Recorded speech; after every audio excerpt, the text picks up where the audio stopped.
Guys, welcome to my channel. आज आपको मैं दिखाने वाला हूँ कि इंस्टाग्राम पर डार्क मोड कैसे डालते हैं। उसमें क्या है कि जो अभी के वर्जन है, मतलब नोगट्स है, मार्शमेलो है, ओरियो है, उसमें तो इनबिल्ट आता ही है। पर अभी क्या है, उससे ऊपर के मॉडल मतलब लॉलीपॉप, किटकैट, तो इसमें नहीं आते। तो इसके लिए एक एप्लीकेशन है प्ले स्टोर पर, डार्क मोड। ये इसका लोगो देख लो। ओपन करोगे तो ऐसा इंटरफेस आएगा। उस पर सिंपली आपको ऑटो पर करना है, नाइट मोड नहीं, ऑटो।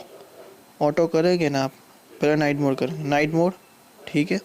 अभी इस पर देख लेना, कार मोड इज इनेबल आ गया ना ऑप्शन, जो this car mode is activated, activated हो गया। अभी इंस्टाग्राम देखते हैं खोल के, तो देखो ये आ गया। जिसको बंद करने टैप सिंपली आपको टच करना है उस पर। अभी इंस्टाग्राम खोल, देखो ये चला गया। अच्छा लगा तो प्लीज़ लाइक करना, शेयर करना और सब्सक्राइब करना मेरे चैनल को, और इंस्टाग्राम पे भी फॉलो कर दो यार। Thank you, have a nice day.